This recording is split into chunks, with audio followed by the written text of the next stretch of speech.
All right, welcome everyone to another edition of the Total Human Optimization podcast. Thanks for listening. This is Lando here.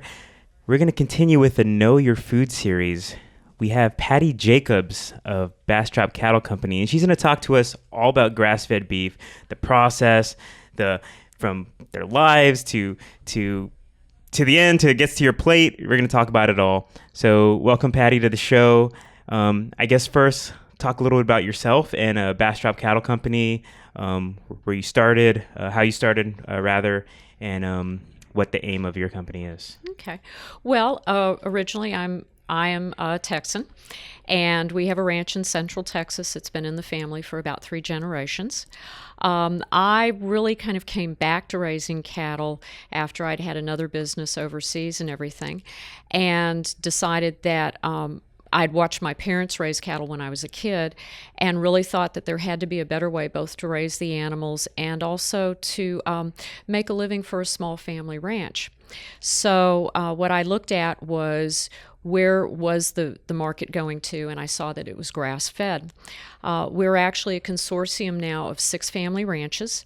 Everyone has to be monitored, and they have to sign a monitoring agreement to be hormone, antibiotic, and chemical-free. And we start the animals, they're basically birthed on the ranches, and then when they're about 10 to 12 months old, they go on to the processing plant, and that's where they're, of course, made into meat. Okay.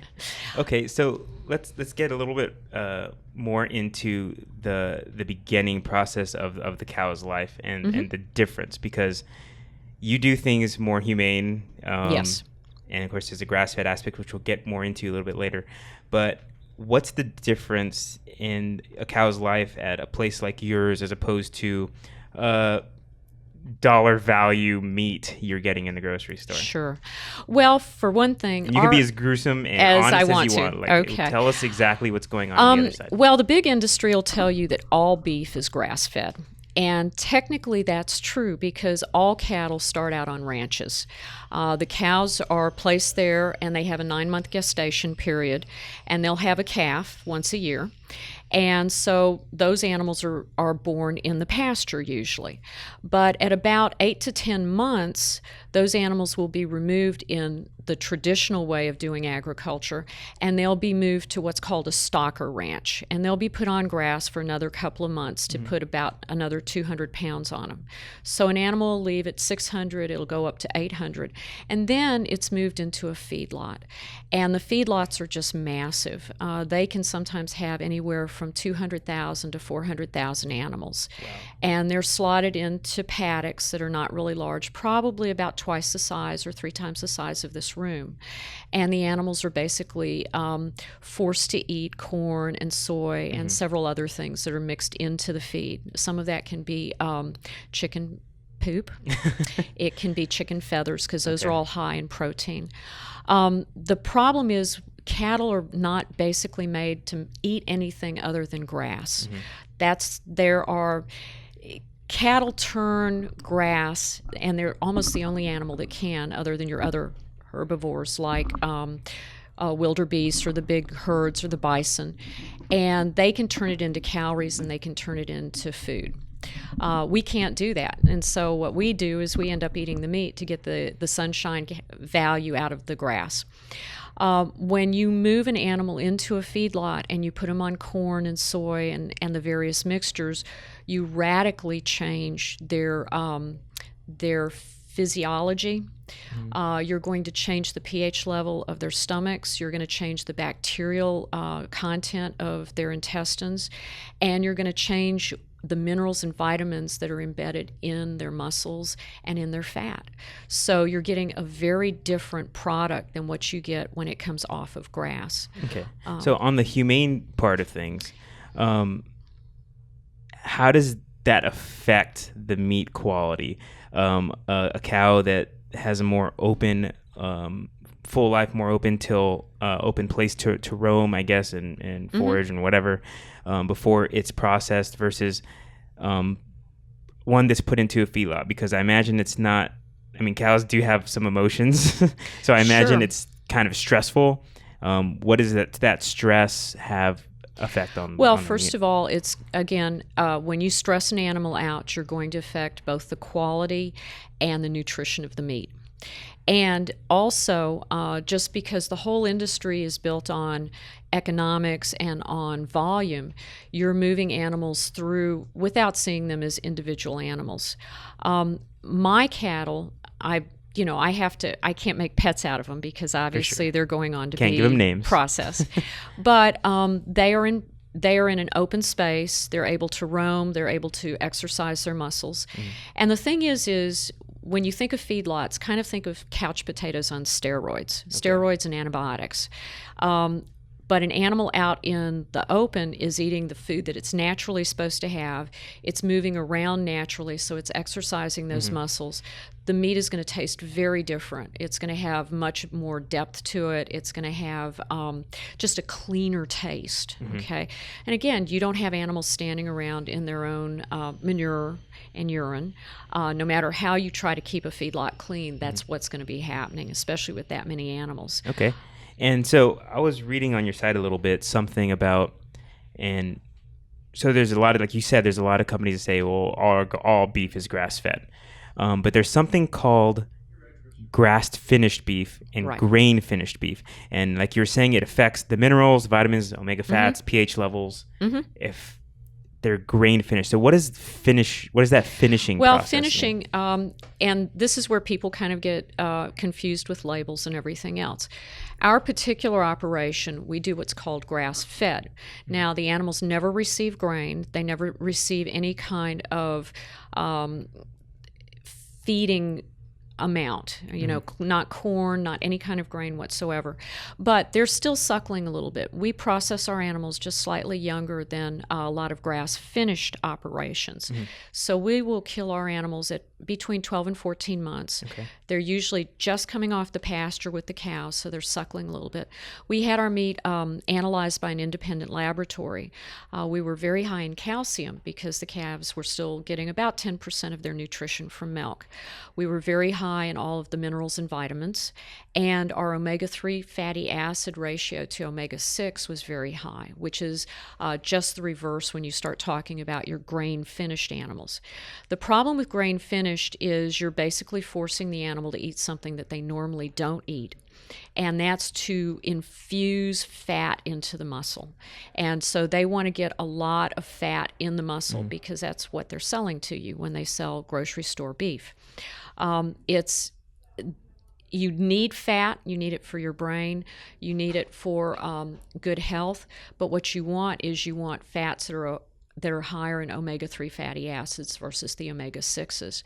And so the grain finishing radically alters that ratio. It makes your omega-6 fatty acids much higher, and those are not the ones that you want. Okay. And I also, checking this part out, this is actually something that's kind of interesting to me. When we're going back to the pH levels, and there's something called, tell me if I'm pronouncing this wrong, ruminant? The ruminants are actually your that's what's happening in the digestive system of the cow. And the difference between a grass-fed and a grain-fed animal is the grass-fed with the good pH levels, if the ruminant is hostile to bacteria that's harmful to humans. Okay. Yes. So, and I'm reading off this paper here. You say this as the last line of first line of defense against certain types of E. coli, Listeria, Salmonella. So tell us a little bit more about all that stuff. Well, what happens is the pH level in the ruminants, which are the cow actually has 4 stomachs. And if you watch cows, yes. Wow. I could fit a pizza in each stomach if I was a cow. Got that. Well, and what they do is they go along and they eat the grass, but they're not really chewing it. They're swallowing it. It'll go down into the first stomach. Then when they're calm and they're laying down, which usually tells you that they're very happy, they'll bring that back up and they'll chew on it, and that's how they digest it. And they'll go through that 4 times, okay? The pH level in their stomachs is set to help them digest grass, which is very coarse and which is very it has to be broken down. When you now introduce them to corn or any kind of grains, you're going to radically alter that pH level, because now they're going to need a different acid to break stuff down. What often happens, and earlier I talked about how calves are moved from the ranches to what they call stocker ranches. Well, the stocker ranches are used to get them ready for the feedlots. So that's when they're really starting to get pumped up on the antibiotics and the hormones. And that's to get them ready to go into the feedlots. Because when you first put an animal on corn especially, it will bloat. Mm-hmm. And it can bloat so badly that the stomachs will get so large that they'll actually press against the lungs and the animals suffocate. Wow. So the antibiotics and the growth hormones and everything are done specifically to control those side effects of feeding it grain and corn. The other thing that they're now doing with a lot of these animals is they're putting them on what are called growth enhancers, mm-hmm. which are additional medications to help them put weight on really fast. Most animals can only tolerate about 150 days in these feedlots before they start developing liver abscesses and all kinds of other side effects. And so they've got 150 days to put about 500 pounds on an animal. And the animals are just basically forced to eat what's put in front of them, and they have nothing else hungry, to do. They're just going to eat. They're going to eat what's in front of them. Then what happens is the animals are put into large processing facilities that may kill as many as 4,000 animals a day. Wow. And that means that these are just basically disassembly lines where they can reduce a carcass in 19 minutes from, the chill cooler out the door to the grocery store. Mm-hmm. And that's just unbelievable. Yeah. Our operation actually kills no more than 15 to 30 animals a day. Mm-hmm. And every single animal is checked before they go into the kill box to make sure that they're healthy and that they're not panicking. We bring them in the night before so they can calm down. Mm-hmm. It is ideal to get them into the kill box in a calm state, because if they're running adrenaline, that's going to make the meat tough. Yeah. And it's also going to make the kill much harder for the animal. It's a funny thing to talk about, and I think people need to realize that the meat just doesn't come in a package from the grocery store. And yes, we need to eat, and we need to eat food. We're humans. This is the way it has to be. But it's like, I think a lot of people don't realize there's a process, and there's a life being taken, and you need to give respect to those animals. They gave their life for you to eat. And you need to have it be a swift, merciful, painless kill. Mm-hmm. In fact, where we process our animals right now, the owner actually went to the trouble of having his butcher certified as humane by a third-party certifier. So this is a very, when you go to a really good place, you don't hear the animals mooing or anything because they're calm. And that's what you want. And that's not only good for the animal, but it is also very good for the meat. Okay. So let's talk about the cheapest meat you can get. And I'm talking McDonald's, Burger King. If they can sell you a burger for $1, they're putting something in it. You're probably not getting the best quality hamburger you can possibly get. So if you know, tell me what the makeup of that patty you're getting from a first of all, you have to be aware of the fact that most of the hamburger in this country is not coming from prime animals, even in the process in the feedlots. A lot of your less expensive hamburger is coming from older animals that are being sent through the slaughterhouses, and they're mainly going for hamburgers. So these would be old cows, old bulls. They're going to be calves that maybe had some problems that couldn't stand up to the rigors of being in a feedlot for 150 days. Secondly, you need to also understand that a lot of the meat that's currently being sold very inexpensively here is being imported in from other countries. And it doesn't mean that those countries aren't raising cattle well, but you need to understand, especially with hamburger, batches of hamburger in the big processing plants can come from up to 100 animals at a time. Yeah, that's one thing that nobody ever really thinks about. They see a package, and I know I thought this way for a really long time. Oh, that hamburger, it's just from one cow. It's not. tons of different cows, It's all mixed tons. together. And the thing is if you have any one animal that's been exposed to E. coli on the kill floor, or maybe they've had a problem with their stomach and it's gotten into their meat, then that's going to contaminate that whole batch. What you get when you get grass-fed beef is you don't get the mixing. Like all of our hamburger, when you get a package of hamburger, it comes from one animal and one animal only. Now, we are exposed to the same rigorous testing as the big processing plants. In fact, probably more so. We have state and USDA inspectors. Ours is state inspected in Texas, but they are on the floor at all times. They examine the animal before it's killed. They then also examine the animal completely after it's killed. They'll look at the lymph nodes in the neck and the head. They'll also look at the liver for abscesses, and they'll open the heart up to make sure there's no parasites. They do then a thorough inspection of the carcass after it's been washed, and that's to make sure that there's no fecal material on it whatsoever. The big processing plants do random inspection, because you could have 20 or 30 inspectors, but if you're running 4,000 animals a day, keep track how of do them you all? check? Exactly. You know, the other thing is when you start dealing with grass-fed and grass-finished, and let me kind of explain the difference between the two. Ours is grass-fed, and we kill them while they're still suckling a little bit. Grass-finished is where an animal's weaned and then put out on grass for another 12 to 15 months. That's a more mature animal. The taste is going to be different. It's going to be a little bit deeper in its grass taste.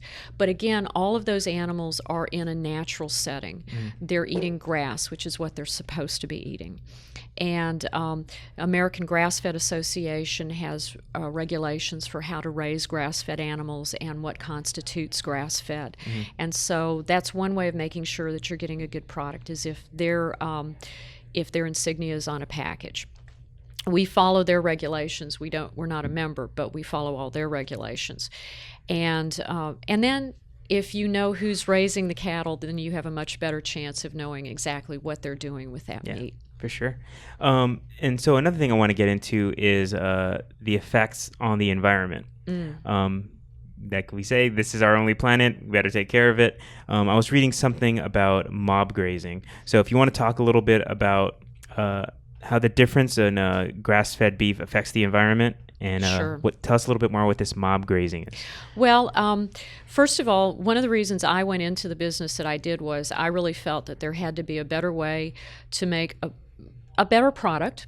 And that's what we do. We raise cattle, and we want them to be very high quality.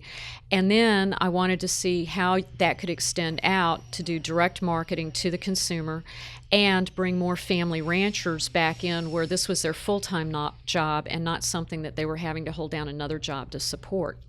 So you'll find that most really good ranchers are also good stewards of the land. And that's important because if you're going to raise really high-quality beef, you have to have high-quality grass. A lot of people tell you ranchers are actually just grass farmers.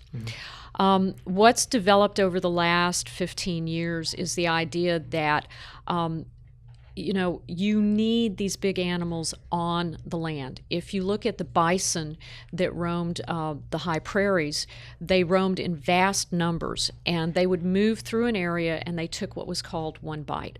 So they ate grass, they trampled a lot, which now put compost back into the soil. They moved on, and all the other animals followed them and mixed everything up into the soil. So you got really rich soil, and it was supporting enormous numbers of animals. With traditional farming and ranching, we've gone more for volume in our vegetables, and with cattle, we've tried to really concentrate our volumes in the feedlots. So now what we're looking at is, can we mimic the bisons on our ranches, put more cattle on there, yet at the same time control their movements so that we're doing exactly what the bison did. So with mob grazing, you will cut a ranch down into smaller paddocks, but those animals will only be in that paddock for maybe 2 or 3 days. Then you move them on. And what they're now really pushing is a mixed species idea, that after you've moved a large number of cattle through, where about 2/3 of the grass is completely trampled and they've eaten a third, you then bring in chickens or sheep, and they're going to eat different stuff there. They're going to scratch the cattle manure into the ground. They're going to add their own manure. You're going to then move them off. And you may not bring anything back to that paddock for anywhere from 6 months to a year. But because you're rotating the animals, you're now really doing a lot of carbon sequestering, which is a good thing. Okay. And you're putting more nutrition back into the soil. And as you put more nutrition back into the soil, you also make the soil able to hold more water. So it's actually an exercise that can help you in drought years besides. Yeah, especially here in Texas, I imagine that's really important. Well, and we've been practicing a lot of this stuff on my ranch for the last several years. And through the drought, we had green grass when our neighbors didn't. We don't use any herbicides or pesticides. We don't, if we're going to fertilize, we're going to do organic fertilization. And we're going to allow the cattle to roam over that grass, and then we're going to pull them off at certain strategic times so that the grass then can grow back itself. Okay, so that brings up another good point. As an independent farmer, not doing all these things to make like steroids and all these other things and antibiotics and hormones for the cows. What is the economics part of it? What's the expenses for somebody like you versus a major chain type of producer? Well, what we're finding, and I think that we can raise cattle very cost effectively. The big problem that we have is not so much the raising of the cattle. You're going to have the same expenses as anybody else who's raising them on grass. Although we've found that the organic fertilizer and shredding is actually much more cost effective than putting on chemical fertilizers and herbicides and pesticides. So why do they do that? Why do they do it then? Because it's fast. Because this is what they've been told to do. You get instant gratification when you spray a field full of weeds and the weeds die within 2 or 3 days. That's instant gratification. When you shred and you take the time to nourish your grass and your soil, you will eventually get rid of the weeds. And actually, the weeds are markers. They're telling you where you need to work because that soil isn't as healthy as it should be. So you use the weeds as a sign of what you need to do. My fields are pretty much weed-free, but that's been because we have nurtured the soil. And as the grass gets healthier and it gets more diverse, it'll push the weeds out on its own. But that doesn't happen in 3 days, okay? Where we really have a problem, and this is really where the consumer can help, is the big boys have the ability to process large numbers of animals, and so their processing costs are about 1/3 of what ours are. We are going to continue to have high processing costs because we don't want to kill 4,000 animals a day. And it's more labor intensive. We treat our employees better. We're in the process of building our own processing facility on the ranch itself.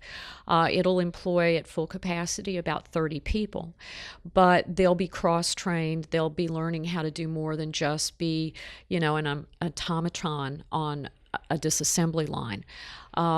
And they'll be getting well above minimum wage. They'll be getting trained. They'll be getting benefits. In a small processing plant, your turnover for employees is usually less than 5%. In a big processing plant, it can be up to 100%. If they're treating their cattle that bad, well, how good and could it be they're possibly cheating their own employees? That's it. Now, on the other hand, what we really need is for the consumer to talk to their grocery stores and say, look, I'd really like the option of grass-fed, because right now it's very difficult for us to get into the bigger grocery stores. We're lucky Wheatsville Co-op supports us, Royal Blue supports us, but the big grocery stores don't want to work with small independent providers. They want somebody who can ship in big amounts once a week and they don't have to worry about it. And so we do need people saying, hey, where is the grass-fed? Where's the local grass-fed? And that would really help a lot. And ultimately, as we produce more grass-fed providers, and it's predicted that in another 10 years that 40% of the market will be grass-fed. Great.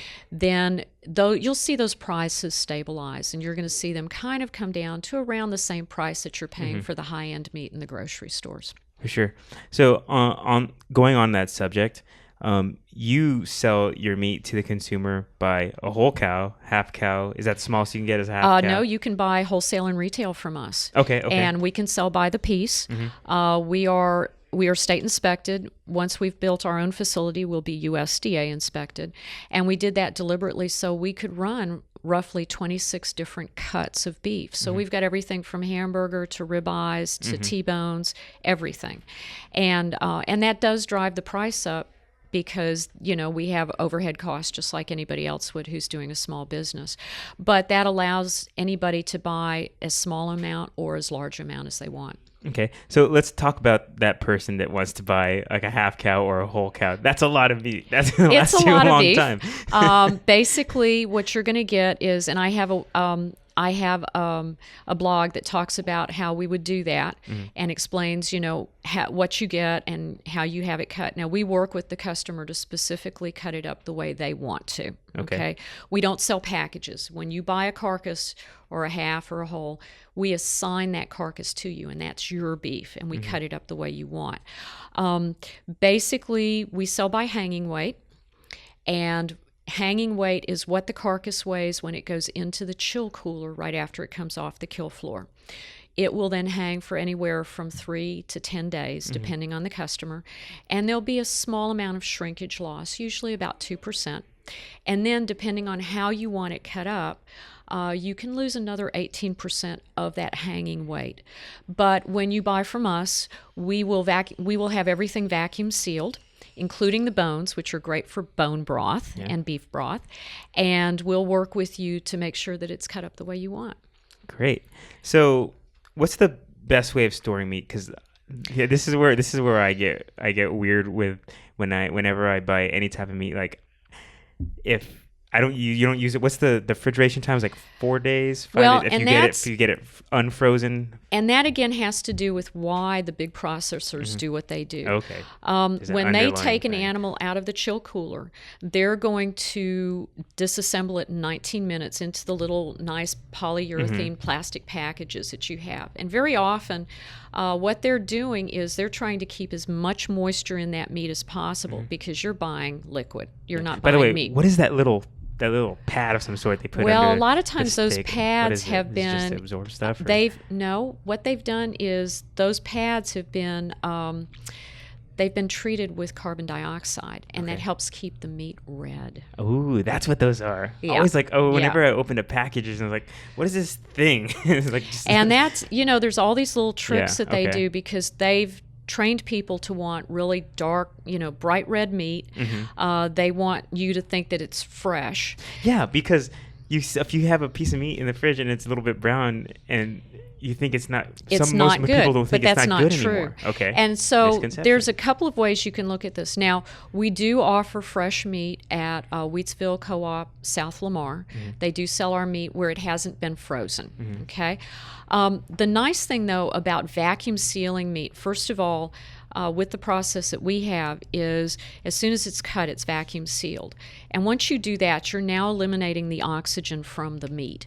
And that's going to retard the meat growing old. It's going to retard bacteria. It's going to do a number of things. Then when you commercially freeze it, it's like you've stopped it in time. And that meat can stay well over a year in a freezer, and it will be perfectly fresh when you open it up. We have some fights with the chefs that use us in town because they want their meat fresh. Yeah, okay, but the truth is and there's reasons when you defrost meat, you need to defrost it properly. If you don't have time to do it, you can mess up the meat, I imagine. Well, if you've got a really high-end cut, it's good to defrost it overnight in your refrigerator. For hamburger and such, with the vacuum seal, a quick and easy way to defrost it is to drop it in cold water. Not hot, but cold water, and it'll defrost very quickly. But when you do that with steaks, you usually tend to get some excess bleeding that really is just cosmetic. It has nothing to do with the quality of the meat or the taste or anything.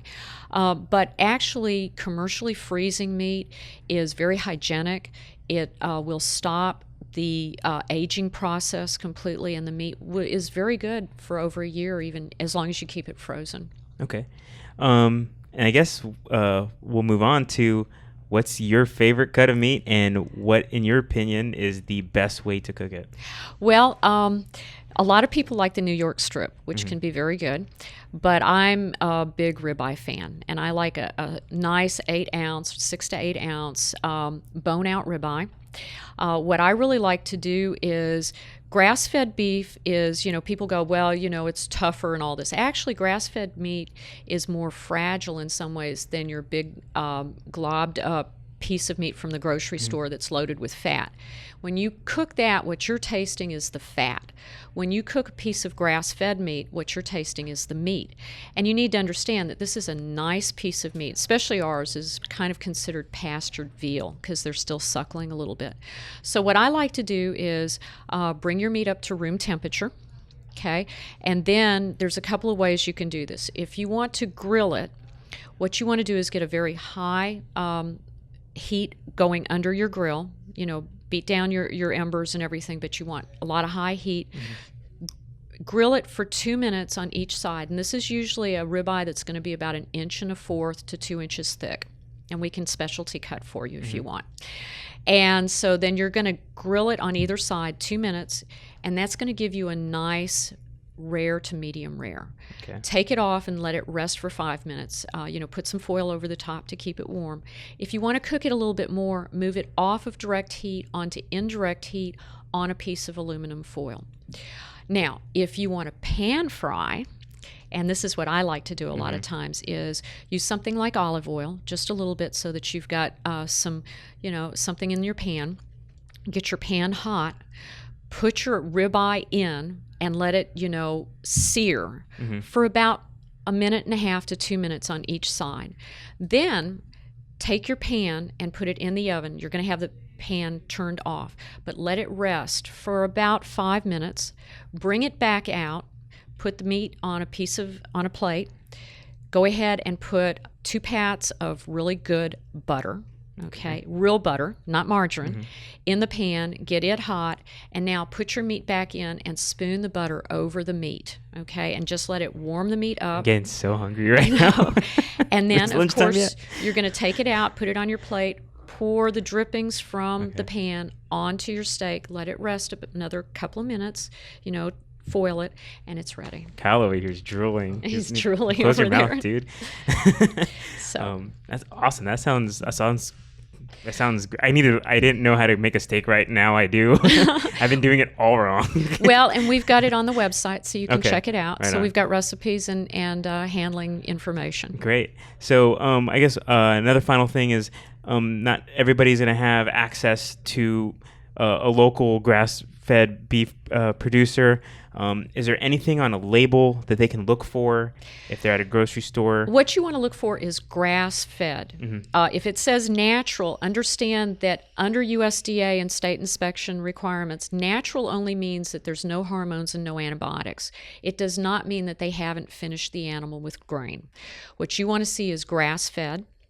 You want to also look, and you can check out most of the grass-fed labels, and we've got some really great grass-fed labels in Central Texas. There's obviously Bastrop Cattle Company, but there's Augustus, there's Richardson's, there's Fredericksburg Beef, there's Southern Traditions. There's lots of really good providers.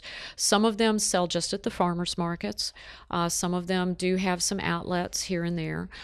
We do a farmer's market in Bastrop. We sell through Wheatsville Co-op and through Royal Blue, and also through a number of delivery services like Greenling and Farmhouse Delivery. Okay. You can also order directly from us off of our website and our shopping cart. Is that nationwide? We don't ship out of Texas, and the main reason is right now it's very expensive to ship overnight and make sure that the meat's going to arrive in the proper condition. So we're mainly in Texas, but we'd love to be able to ship eventually, and once we have our processing plant, we will be looking at that. The other thing is, don't be afraid to email somebody and ask them how they raise their animals. One of the latest things that's now happening is you've got some really big beef providers that are trying to get back into the grass-fed business, and they're literally running grass feedlots. Okay. So this is where they are harvesting grass off of massive fields and then bringing that grass into feedlots to feed the animals. Yes, they're grass-fed, but one could argue, is this really grass-fed? So ask people, ask them what they're doing, and if you can't get a straight answer, that should probably also tell you something. Right on. Well, thank you, Patty, for your time and help educating us on this whole process. It's funny, you think you know something, and then there's all these little things that come up, and like, wow, that really changes my perspective on a whole bunch of things. So I definitely will never, well, I can't say never, but try not to eat a bad quality hamburger ever again. Especially here in Austin, we have so many great options. We do. We're really lucky here. But well, thank you for having me. I really absolutely appreciated the opportunity. So where could people, what's the website? And it's Bastrop Cattle Company, all spelled out, .com. Okay, yeah. So people can check that out. As we mentioned, do your own research. Ask the questions you want to ask. This is the food you put in your body. That's the best we can do, is try to be knowledgeable on the things that keep us alive. So again, thanks, Patty, and thanks everyone for listening. Until next time, peace.